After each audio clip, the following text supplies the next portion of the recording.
आइए हम आपके लिए अपने ज्ञान गंगा गागरमन सागर चैनल के माध्यम से हिंदी व्याकरण वर्णमाला से आपके लिए समृद्ध विभ्रत स्वरों के बारे में पढ़ाएंगे। क्या है इनको, कौन कौन से हैं, कैसे उच्चारण होता है और उनकी पहचान कराएंगे। इसके लिए आपके लिए बहुत ही ध्यानपूर्वक, धैर्यपूर्वक, तटस्थ होकर के क्लास में बैठना पड़ेगा। मैं आपके लिए इसी वीडियो में इस तरह से बिल्कुल रटा दूंगी, याद करा दूंगी कि आपके माइंड से कभी शिल्प नहीं होगा बिल्कुल भी, इसलिए और आपके माइंड में एकदम फिक्स हो जाएगा। अगर आप धैर्यपूर्वक इसको सुनेंगे तो शायद आप कभी भूलें। आज समृद्ध विभ्रत भी एकदम बिल्कुल क्लियर हो जाएंगे, है ना। तो इसके लिए आपको क्या करना पड़ेगा, आपको धैर्यपूर्वक बैठना पड़ेगा और इस वीडियो को सुनना पड़ेगा। बनाने के लिए मैं और भी तरह से वीडियो डाल दूं विकल्प की तरह करके, पर मैं विकल्प की तरह इसीलिए नहीं डालती हूँ कि उसमें क्या होता है कि हम पढ़ते जाते हैं और कुछ क्वेश्चन याद रहते हैं और कुछ निकल जाते हैं माइंड से।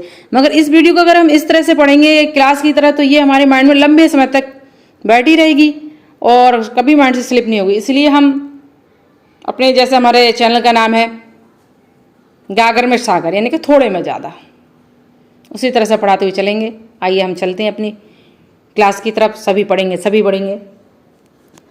सबसे पहले क्या है, समृद्ध स्वर। समृद्ध स्वर की मैंने थोड़ी सी परिभाषा डाल दी, इसको थोड़ा सा क्लियर कर लेते हैं। बाकी तो मैं अभी जो नीचे पढ़ाऊंगी एकदम क्लियर हो जाएंगे, एकदम सॉर्ट आउट हो जाएंगे, उसमें आपको परेशान होने जरूरत नहीं है। सबसे पहले हम देखें समृद्ध स्वर की परिभाषा क्या है, ठीक है।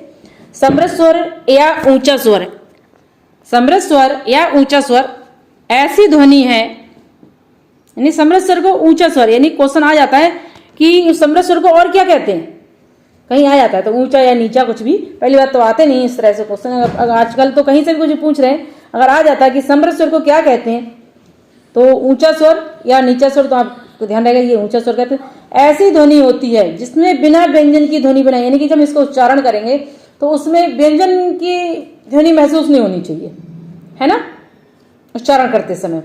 जिब्या को मुंह में जितना संभव हो सकेगा, जिब्या को जितना, यानी कि जीभ को, है ना, जिब्या मतलब जीभी है, जितना मुंह में संभव हो सके उतना ऊंचा और तालु के समीप, यानी कि ऊंचा जब हम बोलेंगे हमारी जीभ जो है ऊंचा होना चाहिए और तालु के समीप होनी चाहिए, यानी कि ऊंची यानी और तालु के पास में होनी चाहिए। किसके पास होनी चाहिए, तालु के पास होनी चाहिए। क्वेश्चन अगर बन जाता है कि जीभ को जब हम समृद्ध स्वर बोलते हैं तो हमारी जीभ का आकार कैसा हो जाता है, ऊंचा, और किसके पास हो जाता है, तालु के पास समीप होनी चाहिए।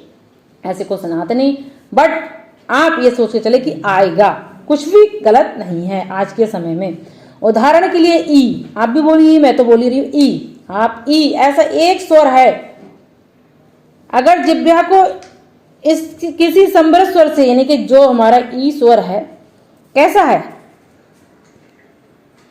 जिह्वा को किसी भी समृद्ध स्वर से, कह रहे ना ये, अगर जिह्वा किसी समृद्ध स्वर से अधिक ऊपर उठाया जाए, यानी कि हम जो स्वर बोल रहे हैं समृद्ध स्वर, अगर उससे ज्यादा अधिक ऊपर ले गए और भी ऊंचे उठा दिए जिह्वा को, यानी कि जीभ को, तो वायु प्रवाह बंद हो जाता है। वायु प्रवाह का मतलब है जो हमारे अंदर, मुंह के अंदर भी जो हम सांस लेते हैं, कोई भी हम कुछ भी करते हैं, तो उसमें हमारे जो सबसे वायु तो हमारे कण में बसी हुई है ना, तो हम बोलते हैं इस समय भी हमारे अंदर वायु आती जाती रहती है, प्रवेश करती रहती है। तो उनका कहने मतलब ये है, यानी कि हवा कि हम अधिक ज्यादा ऊपर उठा देंगे अपनी जिह्वा को, तो हमारे जो वायु प्रवाह बंद हो जाता है, यानी कि तो जो हवा जो है आना बंद हो जाएगी। क्या हो जाएगी, हवा आना बंद हो जाएगी, है। अगर हम अधिक ऊपर उठा देंगे, किससे ऊपर उठा देंगे, तालु के जो पास जो कुछ हमारी एक दूरी निश्चित करी गई है, अगर उससे अधिक ऊपर ले गए तो इसका क्या होगा, वायु प्रवाह बंद हो जाएगा। किसका बंद हो जाएगा, समृद्ध स्वर का उच्चारण करते समय, ठीक है। और ध्वनि, ये कह रहे हैं, और ध्वनि स्वर की नहीं बल्कि व्यंजन की बन जाएगी। फिर क्या हो जाएगा, अगर वो हम उच्चारण जैसे ई बहुत कस के बोलो एकदम चपेट के, तो देखिए ई की ध्वनि बदल जाएगी, उसमें व्यंजन की ध्वनि भी आने लगेगी। अब सीधे हम नॉर्मल तरीके से कहने मतलब ये आसानी तरीके से जो स्वर बोले जाते हैं वो समृद्ध स्वर हैं, जो आसानी से बोले जाते हैं, नॉर्मल तरह से जिन्हें बोले वो हमारे समृद्ध स्वर है। और उन पर ज्यादा हम प्रेशर देके बोलेंगे तो हमारी जो जीभ है और भी ज्यादा तालु पे जाकर चिपक जाएगी, तो उसका स्वर कैसा, व्यंजन में बदल जाएगा। हमको ये नहीं करना है, सीधे सीधे नॉर्मल तरह से ई ऐसे बोलना है, यानी कि ई ऐसे बोल दिया, ऐसे नहीं। तो देखा हमारी जीभ ऊपर जाकर हो रही है तो इसका स्वर ही बदल गया, पता ही नहीं चल रहा है कि हम ई बोल रहे हैं या व्यंजन हो रहा है इसमें, तो इसमें व्यंजन गड़बड़ हो जाएगा। तो कहने का मतलब यह है, तात्पर्य यह है कि हम जो आसानी से स्वर बोलते हैं वो हमारे क्या है, समृद्ध स्वर हैं। और एग्जाम्पल उन्होंने ई दी थी ठीक है। अगर हम इसको अधिक ऊपर ले जाके बोलेंगे तो कैसा हो जाएगा, तो व्यंजन अगर क्वेश्चन आ जाता है कि अगर हम समृद्ध स्वर को अधिक ऊपर जाके उच्चारण करें तो उसका क्या वायु प्रवाह बंद हो जाएगा, तो हाँ इसका वायु प्रवाह बंद हो जाएगा। क्वेश्चन पे से आया, यहाँ से भी आ जाए, क्या इसका व्यंजन में कन्वर्ट हो जाएगा, व्यंजन की ध्वनि आने लगेगी समृद्ध स्वर की, अगर अधिक ऊपर ले जाएंगे तालु के से पास में चिपका देंगे तो हाँ आने लगेगी। ठीक है, इस चीज को आप ध्यान रखेंगे। ये हमारे समृद्ध के बारे में मैंने बताया आपके लिए।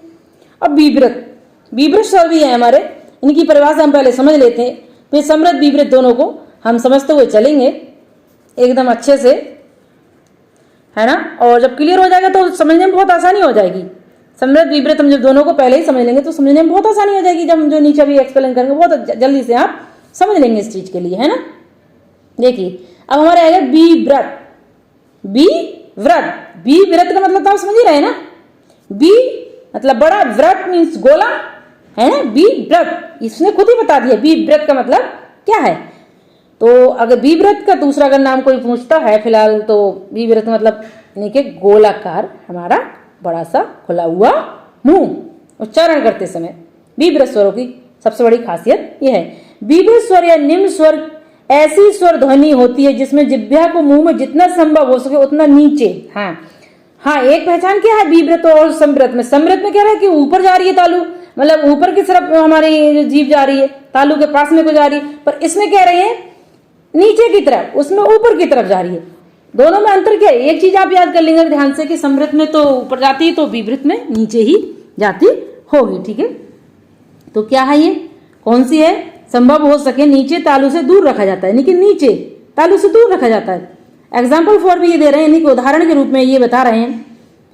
उदाहरण के लिए आ, हा, आ हम लोग बोल के देखो, उच्चारण करके देखो, आ कहीं गया, तालु के पास नहीं गए ना, नॉर्मल बोला हमने ये, तो ये क्या है, आ हमारा विव्रत स्वर है। जितने भी स्वर हमारे तालु के पास से नहीं बोले जा रहे हैं तो वो क्या है, वो हमारे विव्रत हैं। और जिनका उच्चारण करते समय स्वरों के हमारे अगर जीभ ऊपर को जा रही है तालु की साइड में तो हमारे वो समृद्ध स्वर है। कैसे हैं, तो वो हमारे समृद्ध स्वर है ना। समृद्ध और विव्रत के भेद या प्रकार, ठीक है। अब देखिए भेद या प्रकार, इनको अगर क्वेश्चन पहले याद बनता नहीं फिर भी आ जाता है कि समृद्ध विव्रत के, यानी कि समृद्ध और विव्रत के भेद या प्रकार, यानी कि चाहे भेद करके पूछ रहे चाहे प्रकार की, कितनी प्रकार है इसके, कितने भेद हैं इसके समृद्ध और विव्रत के। तो हम कितने हमारे 4 हैं, कितने हैं 4 हैं समृद्ध विव्रत। ठीक है, कितने क्वेश्चन आ जाता पूछ लेते तो भेद कितने हैं, ये 4 हैं। ठीक है, किसके, समृद्ध और विव्रत के। अब देखिए वन बाई वन हम इनको समझते हैं अपनी वीडियो में कि समृद्ध क्या है, विव्रत क्या है, कौन कौन से इनके प्रकार हैं। हमने परिभाषा बहुत अच्छे से भी बता दी आपके लिए। अब और क्लियर हो जाएगा बहुत अच्छे से, बहुत जल्दी से आप समझ लेंगे इस चीज के लिए, है ना।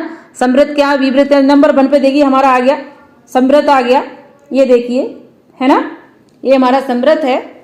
समृद्ध स्वर के उच्चारण में मुख द्वार शकरा हो जाता है। ये संख्या में 4 होते हैं। समृद्ध स्वर कितने, अगर इनकी पूछ लेते हैं संख्या कितनी है समृद्ध स्वर की, तो 4 है। कितनी है, 4 है। ये देखिए ये 4 है संख्या, अगर पूछ ले समृद्ध स्वर की संख्या कितनी है, 4 है। और कौन कौन से हैं, पहचान भी लो आप, ई ई उ ओ, दोनों ये चारों शब्द हमारे पास में ही तो जब उच्चारण करते हैं शुरू का, ई ओ, इनको आप ध्यान रखो, जो पास में है, छोटी बड़ी, छोटा ऊ बड़ा ऊंचा, ऐसे याद कर लो। ये दो चारों क्या है, हमारे समृद्ध स्वर हैं। क्या है, हमारे समृद्ध स्वर हैं, समृद्ध स्वर हैं ये, तो आप ध्यान रखेंगे कि ये हमारे समृद्ध स्वर हैं। अब दूसरे नंबर पे हमारा आ गया, देखिए अर्धव्रत है, जो मैंने अभी 4 बताए थे ना, चारों को हम डिटेल वाइज समझते हैं। ये देखिए डिटेल वाइज अर्ध समृद्ध स्वर। अर्ध समृद्ध स्वर कौन कौन से हैं, इनको हम अच्छे से समझ लेते हैं कि कौन कौन से हैं अर्ध समृद्ध स्वर के उच्चारण में मुख द्वार कम शकरा होता है। ये संख्या में 2 होते हैं, यानी कि शकरा मतलब आपने शकरा जानते हैं कि जैसे एक वो कहते हैं ये गली बड़ी शकरी हो गई, आगे जाके इधर तो चौड़ी थी, आगे जाके बड़ी शकरी हो गई।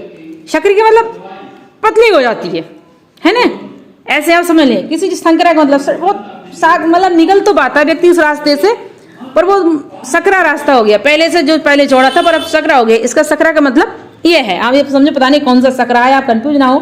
तो हम जब उच्चारण करेंगे तो अर्धव्रत स्वर का दूसरा हमारा कौन सा अर्धव्रत है। तो अर्धव्रत स्वर का जब हम उच्चारण करेंगे तो ये कैसा हो जाएगा, सकरा हो जाता है। अगर क्वेश्चन बन जाता है अर्धव्रत का जब हम उच्चारण करते हैं तो हमारा मुख का द्वार कैसा हो जाता है, तो हमारा शकरा हो जाता है। उच्चारण करते समय आप बहुत अच्छे से लिख देंगे। इनकी संख्या कितनी है, इनकी संख्या 2 है।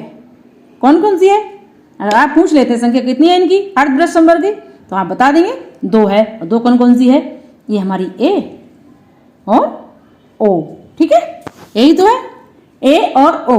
इनकी आप पहचान रखें, अगर आ जाए ए और दोनों दे दें लिख के, या कोई एक दे दें और पूछ ले कौन सा स्वर है ना, अर्धव्रत स्वर है, ये समृत स्वर है, ये विव्रत स्वर है, क्या है, तो आप बता देंगे ये है। ठीक है, अब हम आते हैं अपने नेक्स्ट पॉइंट पे, नंबर 3 पे आते हैं।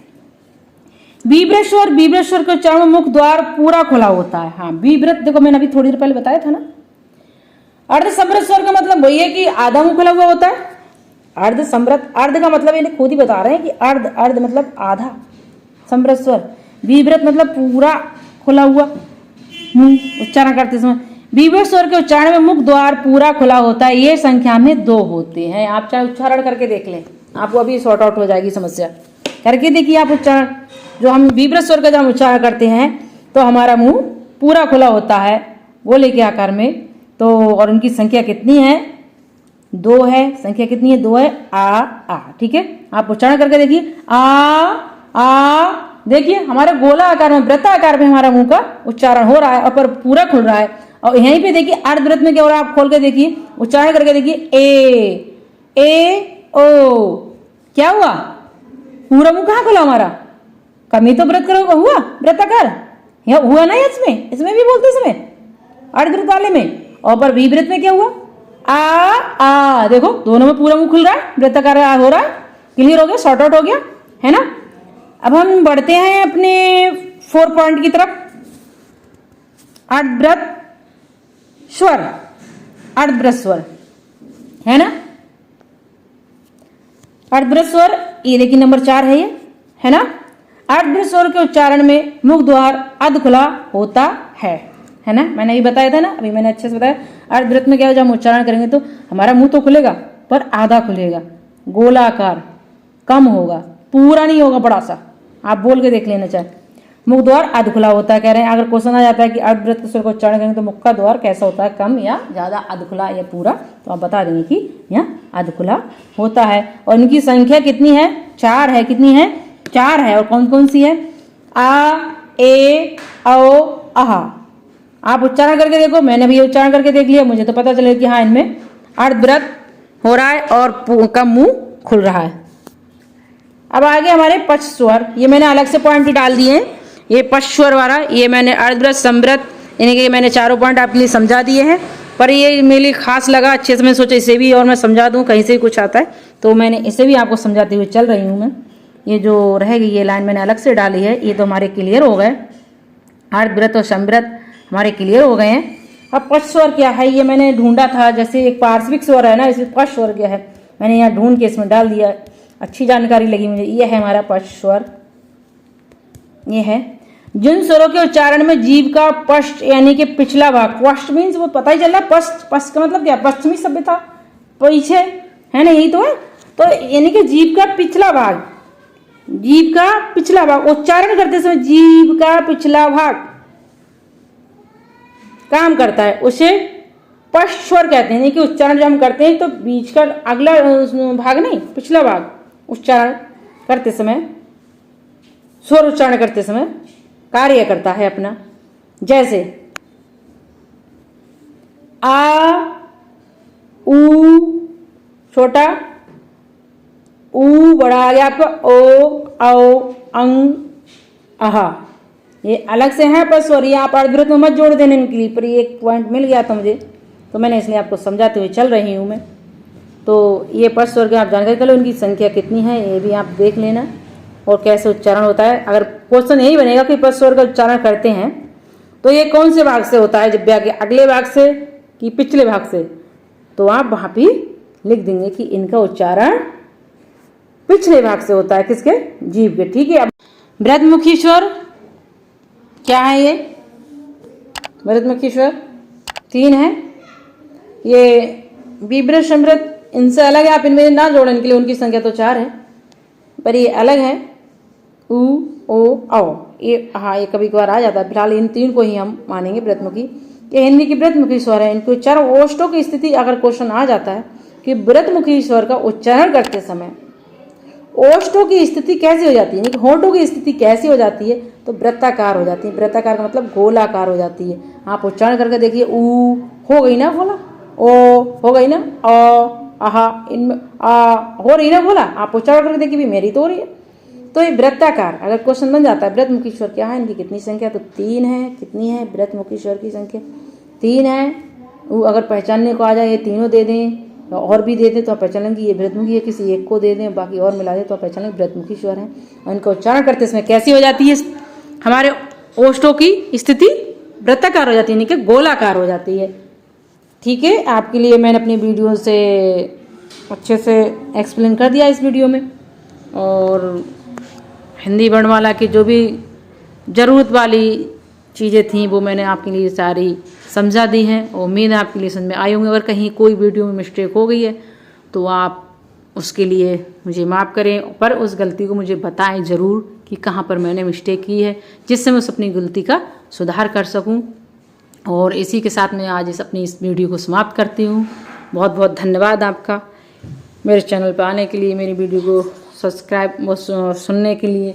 अगर आपके लिए मेरी वीडियो अच्छी लगी तो आप मेरे चैनल को लाइक सब्सक्राइब शेयर ज़रूर करें। धन्यवाद। इसी के साथ मैं समाप्त करती हूँ। मैं राधा रमण।